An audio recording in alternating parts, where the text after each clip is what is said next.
रूहानी राहें धारावाहिक प्रजापिता ब्रह्मा कुमारी ईश्वरी विश्वविद्यालय, जो कि विश्वविख्यात आध्यात्मिक संस्थान है, के साथ संलग्न उन महान विभूतियों की जीवन गाथा है जिनका संपूर्ण जीवन विश्व को बेहतर बनाने की सेवा में समर्पित है। यह धारावाहिक उन महान योगियों की सेवा में जीवन की झांकी है जो कि इस ईश्वरीय विश्वविद्यालय के आधार स्तंभ है तथा अपने मन वचन कर्म द्वारा जन जन को विश्व एकता एवं विश्व बंधुत्व का संदेश दे रहे हैं।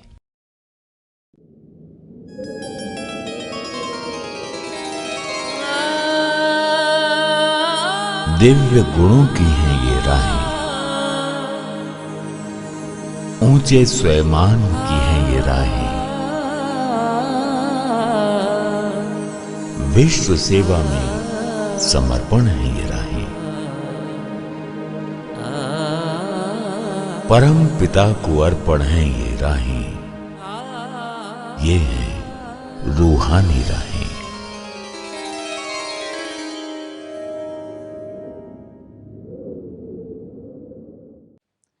नमस्कार, ओम शांति। स्वागत है आपका साथ हमारे रूहानी राहों पर। दोस्तों, ये वो रूहानी राहें हैं जो आपको सर्व प्राप्तियों के स्रोत से जोड़ती हैं और आपका जीवन प्रेम, शांति और आनंद से भरपूर हो जाता है और इन राहों पर बड़ा कल्याणकारी परिवर्तन आता है। ऐसा परिवर्तन जो आपका संपूर्ण स्वरूप ही कल्याणकारी हो जाता है। ऐसे स्वरूपधारी कल्याणकारी प्रभु वत्सों से हम आपका परिचय कराते हैं रूहानी राहें इस दिशा प्रेरक कार्यक्रम में। और इस कार्यक्रम का हर नायक ज्ञान अमृत का रस पीता है और उसने प्रेम भाव से, सेवा भाव से ईश्वर का दिल जीता है। और आज हम मिलाने जा रहे हैं आपको शांति और सद्भावना की मधुर मुस्कान लिए प्रेम भाई जी से। कर्नाटक के गुलबर्गा में बड़ी श्रद्धा और अथक रूप से सेवाएं देते आप रूहानी राहों का हर पल सुख ले रहे हैं। आइए आज करते हैं उनसे मुलाकात।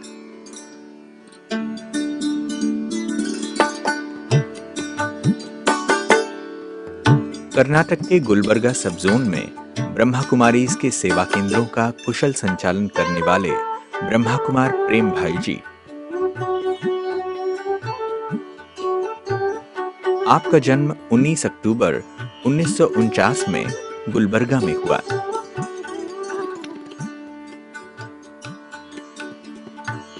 15 अगस्त 1969 में बेंगलुरु में आप ब्रह्मा कुमारी ईश्वरीय विश्वविद्यालय के संपर्क में आए।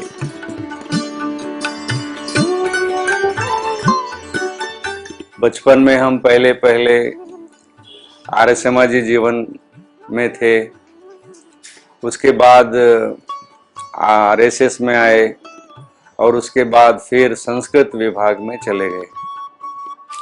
8वीं कक्षा में जब मैं पढ़ता था तब संस्कृत पढ़ने के लिए मेरे को किसी ने प्रेरणा दी और मैं उसमें चला गया। फिर साथ ही साथ स्कूल की पढ़ाई भी पढ़ते थे। तो जब मैं 10वीं में था तभी मुझे संस्कृत के अध्यापन कार्य करने का एक मौका मिला। फिर मैंने अध्यापन कार्य शुरू किया और बहुत अच्छा लगता था, संस्कृत पढ़ाने में मजा आता था। उसके बाद फिर मैंने कॉलेज जीवन प्रारंभ किया। उन्हीं दिनों मुझे उसी संस्था ने उनके स्कूल में, प्राइमरी स्कूल में संस्कृत पढ़ाने की ड्यूटी दी। उधर मैं संस्कृत पढ़ा लेता था दिन में और सवेरे सवेरे कॉलेज की पढ़ाई करता था। जैसे ही मैं BA 2 में आया तो संस्था वालों ने मुझे बेंगलोर भेजा लाइब्रेरी ट्रेनिंग के लिए, गवर्नमेंट की। और जिस दिन मैं 1969 11 अगस्त को बेंगलोर में पहुंचा तो मुझे वहां पर ये ब्रह्मा कुमारी आश्रम का श्री कृष्ण का जो बहुत बड़ा होर्डिंग था जिस पे लिखा था श्री कृष्ण आ रहे हैं, वह दिखाई दिया। उसके बाद ऊपर जाने की हिम्मत नहीं हुई क्योंकि वहाँ की भाषा थोड़ी अलग थी। परंतु 15 अगस्त 1969 को वहाँ एक कार्यक्रम था, उसमें मैं पहुँच गया और वहाँ पर देखा कि वहाँ की जो प्रमुख बहन थी ब्रह्मा कुमारी रोजी बहन, वो इंग्लिश में भाषण कर रही थी और मुझे बचपन से ही कोई बहन यदि इंग्लिश में भाषण करती हैं या इंग्लिश में बोलती हैं तो बड़ा अच्छा लगता था। तो मैं वहाँ बैठा रहा और उसके बाद जब कार्यक्रम पूरा हुआ तो बाहर जब आ रहे थे तो वहाँ मेरी नज़र गीता श्रीमद् भगवत गीता पर पड़ी और उन्हीं दिनों में गीता अलंकार गुजरात का एक डिग्री कोर्स था वो कर रहा था। तो बहुत खुशी हुई कि चलो यहाँ गीता पुस्तक है, मानो ये गीता अध्ययन करने वाले लोग हैं।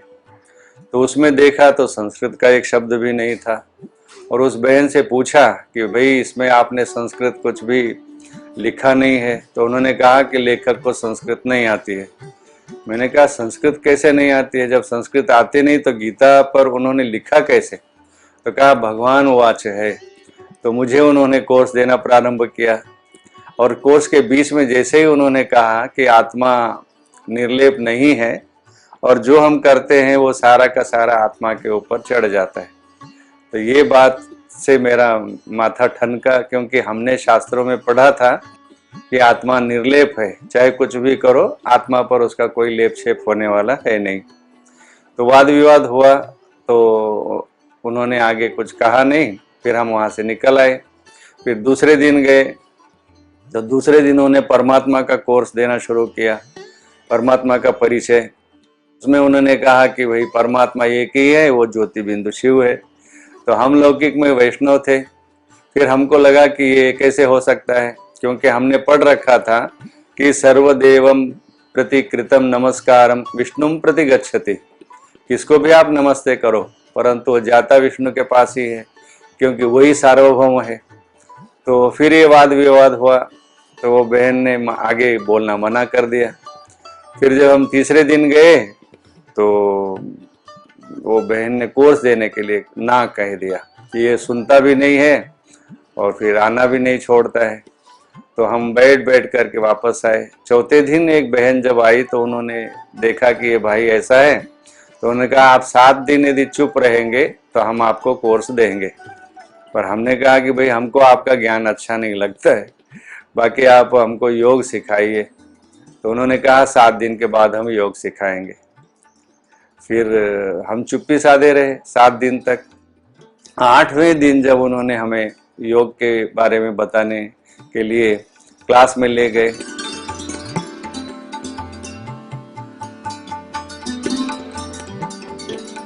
शुरू में आपको संस्था का ज्ञान बिल्कुल नया प्रतीत हुआ, लेकिन धीरे धीरे ज्ञान की गहराई समझ आने पर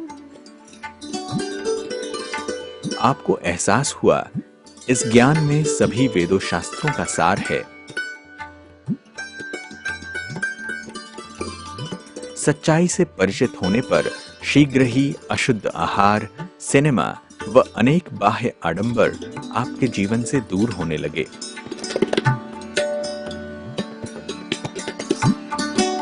तो एक दिन दादी प्रकाशमणि क्लास करा रही थी और उन्होंने कहा कि हम 1 रुपए में आपको माँ बाप को कैसे पीड़ित करना, अध्यापक को कैसे त्रास देना और अन्य बातें जो नरक में होती हैं वो हम दिखाएंगे।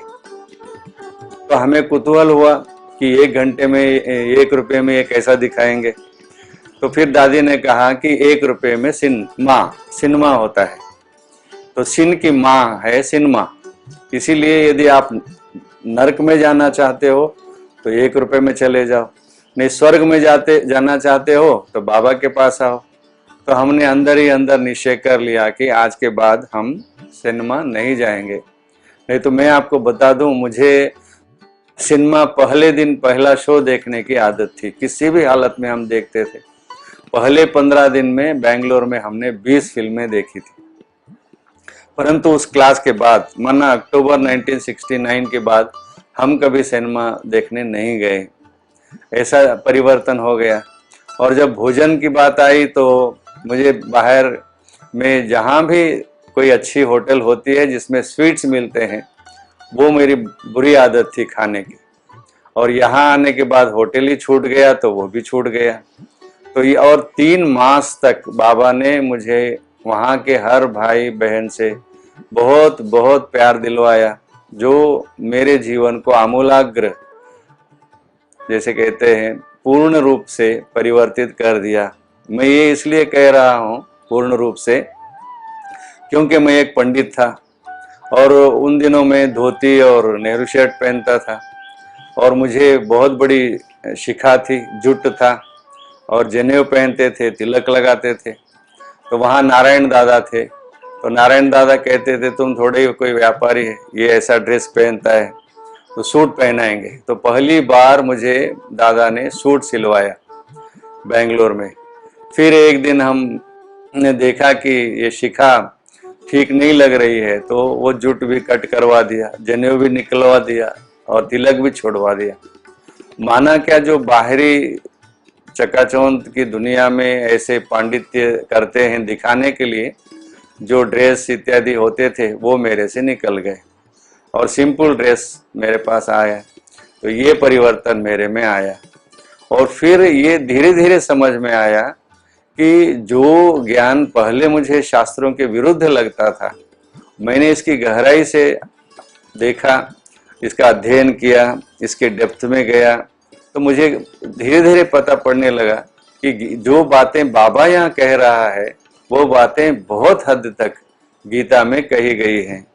एब्सोल्युटली बिल्कुल ही नई बातें नहीं हैं, या वह बातें जो मनुष्य के जीवन को शुद्ध, शांत, श्रेष्ठ बनाने के हैं, या मनुष्य के जीवन को मनुष्य का ही जीवन बनाना है।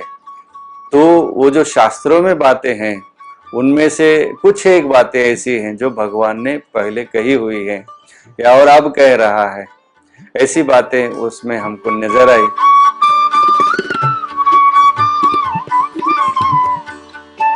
संस्था से जुड़ने के पश्चात आप सुबह जल्दी उठने लग गए, जिससे पढ़ाई में आपको काफी मदद मिली और शीघ्र ही आपने संस्कृत में एमए और गीता अलंकार का डिग्री कोर्स कर लिया। सन 1987 तक आपने कॉलेज में लेक्चरर के रूप में अपनी सेवाएं दी। साहित्य से आपका लगाव होने के कारण संस्था के वरिष्ठ राजयोगी भ्राता जगदीश भाई जी द्वारा लिखित आध्यात्मिक साहित्य ने आपके जीवन को एक अलौकिक रंग दिया। मैं फिर ज्ञान में आया तब बीए सेकेंड ईयर में पढ़ता था, फिर उधर नौकरी करता था। नौकरी करते भी मैंने फिर, लोग कहते थे कि ये पढ़ाई छोड़ देगा, नौकरी छोड़ देगा, और हमने देखा कि ऐसा कुछ भी नहीं है। और क्योंकि योग के माध्यम से हमारी एकाग्रता बढ़ती है, हमारी मानसिक एकाग्रता बढ़ती है, मन में शांति आती है, और सबसे अच्छी बात यह होती है कि स्मृति शक्ति बहुत अच्छी हो जाती है। और फिर पढ़ने का जो समय है, यहाँ हम जब सीखते हैं कि अमृत वेला, लौकिक में किसी को पता नहीं पड़ता है कि अमृत वेला क्या है, ब्राह्मी मुहूर्त क्या है, क्योंकि लोग तो सूर्यवंशी होते हैं ना, सूर्य उदय के बाद ही जागते हैं। तो हम सूर्योदय से 3-1 घंटा पहले जाग जाते। ये एक विशेषता है ब्रह्मा कुमारी संस्था में, और वह मुझे पढ़ाई में बहुत मदद की। और मैं सवेरे पढ़ लेता था। सवेरे जो अमृत वेले पढ़ते थे बाबा के याद के बाद, तो वो ऐसे होता था जैसे कि कोई पत्थर पर लकीर खींच रहा है, और वो परमानेंट है। जो हम पढ़ते हैं वो एग्जामिनेशन में उत्तर पुस्तक लिखते समय ऑटोमेटिक हमारे उत्तर पुस्तक में लिखा जा सकता है। ऐसी एक धारणा या विश्वास हमारे अंदर बैठ गया था। मैं फिर 2 साल एमए किया, तो उसमें भी फर्स्ट क्लास मुझे आने का अवसर मिला, क्योंकि बाबा मेरे साथ था, ऐसा मुझे लगता था। तो वो पढ़ाई होने से मेरी फिर जूनियर कॉलेज में अपॉइंटमेंट हुई। फिर 87 तक हमने जॉब किया। उसके बाद फिर बाबा का वर्क ज़्यादा हो गया, माउंट आबू जाना, दिल्ली जाना, बेंगलोर जाना। तो फिर मैंने दादी जी से कहा कि दादी मैं अभी जॉब छोड़ना चाहता हूँ। तब दादी ने मुझे छुट्टी दी और 87 में हमने जॉब छोड़ा। उसके बाद फिर बेहद की सेवाओं में घूमते फिरते रहे। फिर साहित्य मुझे बहुत प्यारा था। मैं जब 8वीं कक्षा में था तब सारी लाइब्रेरी मेरे लिए अपनी थी। मुझे पढ़ने का बड़ा शौक था, और विवेकानंद की जो ग्रंथावली थी वो सारी मैंने पढ़ ली थी। और मुझे मेरा पढ़ाई या जीवन कट्टर आर्य समाजी, आरएसएस या संस्कृत शास्त्रबद्ध था, परंतु विवेकानंद का अध्ययन करने से वो जैसे कि कुछ रैशनल हो गया था, विशाल हो गया था। तभी मुझे लगा कि बाबा का ज्ञान मैं अपना सका, इसको समझने की कोशिश कर सका। और ये साहित्य मुझे बहुत प्यारा था और मैं कहता भी था कि हितेन सहितम साहित्यम, जहाँ हित है, जिसमें हित है उसको साहित्य कहा जाता है। तो ऐसा साहित्य मुझे जब पहले पहल पढ़ने को मिला, वो था इस विशाल यज्ञ के करीब करीब 200 से अधिक ग्रंथों के रचयिता जगदीश चंद्र जी का। और जगदीश भाई जी को हम सब लोग बड़े समझते थे, पर वो कभी मुझे मेरे से बड़े नहीं दिखाई दिए, क्योंकि उनका व्यवहार ऐसे था। इतना वो मुझे रिगार्ड देते थे, रिस्पेक्ट देते थे, आज भी हम नहीं भूल सकते उनको। हमको ऐसा लगता भी नहीं है कि वो नहीं है, क्योंकि साहित्य हमारे सामने है। और जो नई बुक उन दिनों में एक एक करके आती थी, शुरू था वो प्रिंटिंग का भी, ज्ञानामृत मात्र निकलती थी, पुस्तकें नहीं थी। पुस्तकें धीरे धीरे आती गई और जैसे जैसे भाई जी की पुस्तकें आती थी वो मुझे पढ़ने का शौक होता था। और आज भी मैं जहाँ क्लास कराने जाता हूँ, कहाँ भी प्रवचन अपने लोगों का करता हूँ, तो मैं ये जरूर प्रेरणा देता हूँ, ये पुस्तकें पढ़नी चाहिए। जब तक कोई ज्ञान का अध्ययन गहराई से नहीं करता है, तब तक उसके जीवन में कोई परिवर्तन भी नहीं आएगा और फिर उसका मजा भी नहीं आएगा, नशा भी नहीं चढ़ेगा। क्यों? क्योंकि साहित्य एक ऐसी वस्तु है जो मनुष्य के जीवन में नशा चढ़ाती है।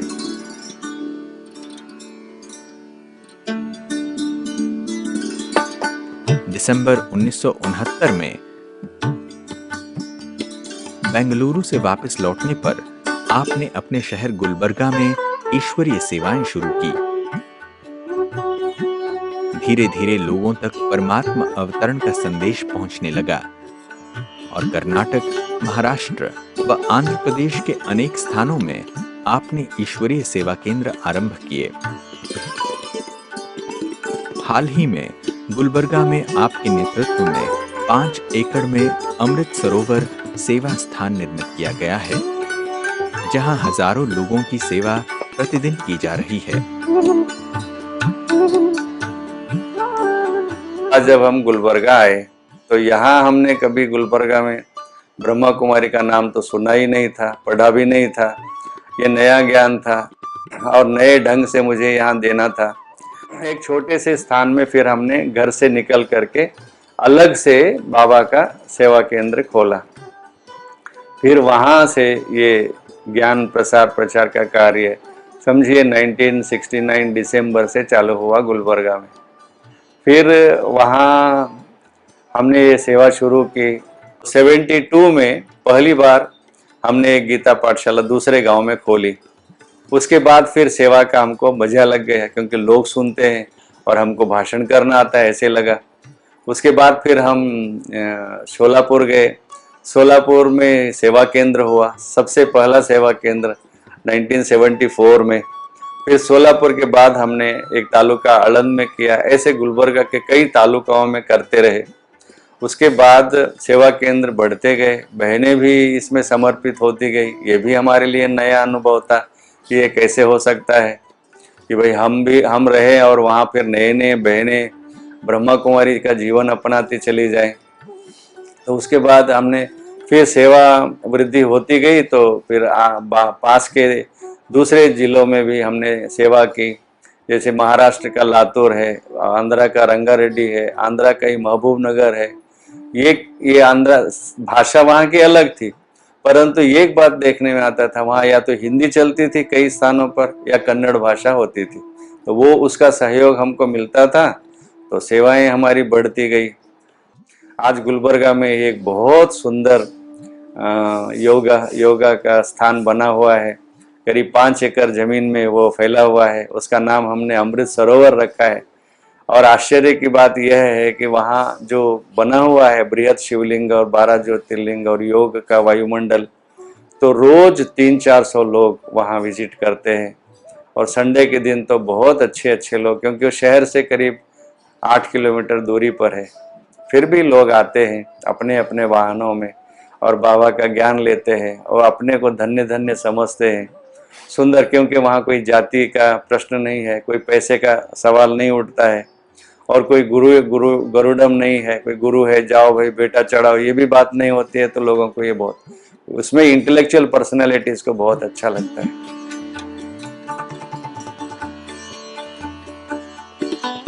आप 1970 से निरंतर मुख्यालय माउंट आबू आ रहे हैं, जहां संस्था के वरिष्ठ दादियों व भाइयों के तपस्वी दिव्य व्यक्तित्व ने आपके जीवन को एक नई दिशा प्रदान की। मधुबन के सुनहरे दिन आज याद करते हैं तो मन में एक प्रकार का हर्ष, आनंद, खुशी होती है कि ऐसे भी दिन थे, क्योंकि उन दिनों में वो दादियाँ हमारे साथ होती थी जिन्होंने बाबा को 1936 से लेकर के साथ दिया और इस यज्ञ के उतार चढ़ाव में साथ रहे। और उनका यौगिक जीवन, माना कि वो जिन्होंने 1936 से लेकर के आज तक तपस्या की थी, वो तपस्या वाली दादियाँ भी करीब करीब 81 दादियाँ उस समय थी जो हर एक बार हम लोगों को मिलती थी। तो वो भी हमारे जीवन में बहुत बड़ा बल भरता था। और इस ब्रह्मा कुमारी जीवन का जो शुद्ध आहार वाला व्यवस्था है और फिर ब्रह्मचर्य की बात है, तो वो फिर हमारे जीवन में सरल रीति से आ गई। क्योंकि कई ऐसा हमने पढ़ा है कि जो भी संत महंत होते हैं वो ब्रह्मचर्य में रहना चाहते हैं, परंतु उनको बहुत मशक्कत करनी पड़ती है, बहुत मेहनत करनी पड़ती है, कई बार आर्टिफिशियल बातें अपनानी पड़ती हैं।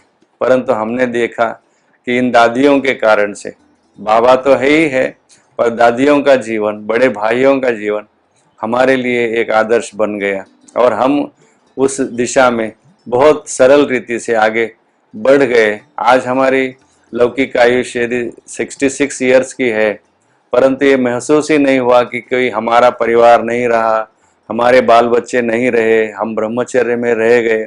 नहीं, ये एक बड़ा परिवार है, विश्व परिवार, उसके हम सदस्य बन गए। दादी प्रकाशमणि एक अद्भुत आत्मा थी, वह न भूतो न भविष्यति जैसे कहा जाता है, ऐसी श्रेष्ठ आत्मा थी। और यहाँ हम ये विश्व में कहते हैं कि ये एकमात्र स्त्री प्रधान संस्था है भी जरूर, और सारा ही एडमिनिस्ट्रेशन वो ही देखती हैं। परंतु दादी प्रकाशमणि ने ये भी सिद्ध कर दिया कि नहीं, कुमार लोग भी, भाई लोग भी इसमें अपना योगदान अच्छी रीति से दे सकते हैं। और वो कैसे लेना, ये कार्य तो उस जादूगरनी का ही कमाल था, जो कई कुमारों को एडमिनिस्ट्रेशन में लाया और सेवा के लिए उनको इस संस्था का बैकबोन बनाया, रीढ़ की हड्डी बनाया और उन्होंने हड्डी हड्डी सेवा करने का अवसर दिया। नहीं तो ऐसा संभव नहीं था, ऐसा मैं मानता हूँ। हाँ, बाबा ही थे, परंतु फिर भी प्रकाशमणि दादी जो हमारी दादी रही, बाबा से कोई कम नहीं थी। उसके बाद जब अब जो शत आयुषी दादी जानकी हैं, इनका भी प्यार हमको बहुत मिला, सहयोग भी बहुत मिला। जब ये पुणे में थी तो हैदराबाद आया जाया करती थी, वहाँ हमारी दादी जानकी से दोस्ती हुई। और फिर दादी जानकी हर एक कार्यक्रम जो गुलबर्गा में होता है, पुणे से बहनें भेजती थी, वो भी आई हमारे पास कई बार, और हम सब मिल करके ये सेवा करते रहे। तो हम बच्चे छोटी उम्र के थे, 19 साल 20 साल की उम्र हमारी थी। तो दादी चंद्रमणि को हमने कुछ एक बातें पर्सनल सुनाई, तो दादी चंद्रमणि जी ने क्लास में सुना दी कि ये भाई ऐसा कहता है। तो मुझे लगा ये क्या हो गया। तो फिर दादी ने कहा, नहीं, हमेशा मनुष्य को खुले दिल से ओपन रहना चाहिए। कोई भी बात चरित्र की हो या कोई भी हो, वो छुपी नहीं रहनी चाहिए। तो ऐसे भी हमारे ब्रह्मा कुमारी ईश्वरी विश्वविद्यालय में दादी चंद्रमणि को शेर पंजाब बोलते थे। उनकी जो दहाड़ थी वो बहुत आश्चर्यकारक थी और बहुत प्रेरणादायी थी, बहुत उत्साह उमंग हम में भरती थी। तो इस रीति से दादी, मनोहर दादी जो हम सब की रही, लोग उनको कहते थे मनोहर कहानियाँ, जो बाबा का जीवन चरित्र ऐसे सुनाती थी जैसे कि हम वहाँ हैं। 2001 में आपको समाज सेवा प्रभाग के राष्ट्रीय संयोजक की जिम्मेवारी सौंपी गई। और उसके बाद 2001 में मुझे समाज सेवा प्रभाग का नेशनल कोऑर्डिनेटर नियुक्त किया गया मधुबन माउंट आबू के द्वारा। तो वो मेरे लिए एक वरदान हो गया, क्योंकि मैं अभी तक कर्नाटक की ही बाउंड्री या महाराष्ट्र आंध्र की ही बाउंड्री में बंधा हुआ था। अब मेरे लिए एक विंग्स, जैसे कहते हैं ना समाज सेवा विंग है, तो मेरे लिए विंग मिल गया और माना पंख मिल गए, जो मैं भारत में भाग दौड़ करने लगा। भारत के कई प्रदेशों में मुझे जाने का अवसर मिला और वहाँ देखा कि कई संस्कृतियाँ, कई भाषाएं, कई प्रकार के अनेक अनेक व्यवहार, वेशभूषा और मान्यताएं तो ऐसी भी देखने को मिलती है। फिर उनके अनुसार हमको ज्ञान देने का एक अवसर मिलता है। वो हमारे लिए जैसे कि और वरदान हो गया, क्योंकि पिता परमात्मा देखते हैं कि ये कार्य के योग्य हैं तो उनको चांसेस मिलते हैं। और बाबा कहता भी है चांस लो तो चांसलर बन जाओ। तो चांसलर बनने का एक सुअवसर हमें पिता परमात्मा और प्रजापिता ब्रह्मा कुमारी ईश्वरीय विश्वविद्यालय के जो है उन्होंने दिया। आपकी मान्यता है कि हम रहें या न रहें, पर हमारे कर्मों का यश सदा रहना चाहिए, जिससे दूसरों को भी श्रेष्ठ कर्म करने की प्रेरणा मिलती रहे। मानवता की सच्ची सेवाओं में व्यस्त रहते हुए आप अनुभव करते हैं कि सारे कार्य परमात्मा ही करा रहा है, हम तो केवल निमित्त मात्र हैं। तो इस रीति से हमारा जीवन आज यहाँ तक आकर के पहुंचा कि हम जैसे एक संस्कृत में वाक्य है, जीवे यशः कायेन जीवेम, कि हम रहे न रहे परंतु हमारा यश यहाँ रहे, हमारे कर्म यहाँ रहे, हमारा पुरुषार्थ यहाँ बचा रहे। तो वो कार्य हमको भगवान पिता परमात्मा ने करवाया, इसके लिए हम अपने जीवन को धन्य समझते हैं। और ये भी होता है कि हमारे द्वारा तेरे भाने सबका भला, तो वो भी चरितार्थ होता दिखाई देता है कि भाई हमारे एक के कारण से इतनी आत्माओं को बाबा का ज्ञान मिला, बाबा का परिचय मिला, जीवन परिवर्तन करने का, जीवन को पवित्र बनाने का, समाज के अंदर एक पॉजिटिविटी की लहर फैलाने का अवसर अनेक आत्माओं को मिलता है। तो गीता में एक वाक्य आता है, निमित्त मात्रम भव सव्यसाचिन। तो कहता है ये जो महाभारत के योद्धाएं हैं कौरव के, ये अर्जुन मैंने इन सब को मार दिया है पहले ही, परंतु तू निमित्त बन। ऐसे ही यहाँ हम भी अनुभव करते हैं कि सारा कार्य भगवान ही कराते हैं, बाबा ही कराते हैं, परंतु हमको निमित्त बनाते हैं। ऐसे मैं कल किसी को कह रहा था कि सबको नाच नचाता फिर भी नजर नहीं वो आता, ऐसी दुनिया को बनाने वाला कौन है? तो ऐसी दुनिया को बनाने वाला बाबा है। ब्रह्मा कुमार प्रेम भाई जी का अनुभवी, मृदुभाषी और नम्रचित्त व्यक्तित्व सभी को सच्चाई व ईमानदारी की राह पर चलने की प्रेरणा देता है। आज आपने मुलाकात की ब्रह्मा कुमार प्रेम भाई जी से। स्वर्ग से जीवन की ओर ले जाती हैं ये राहें, कहती हैं आपसे अपने हृदय में रखें दया और प्यार, सच्चा रखें व्यवहार, विश्व सेवा का अरमान लिए, चेहरे पर मुस्कान लिए, आओ नया जहां बनाएं हम, जो राहें क्षमा ज्ञान संतोष की ओर जाएं, उन्हीं राहों पर जाएं हम। ये राहें अंतर के युद्ध को विराम देती हैं, सच्चा विश्राम देती हैं, और ये राहें हैं रूहानी राहें। ओम शांति, नमस्कार।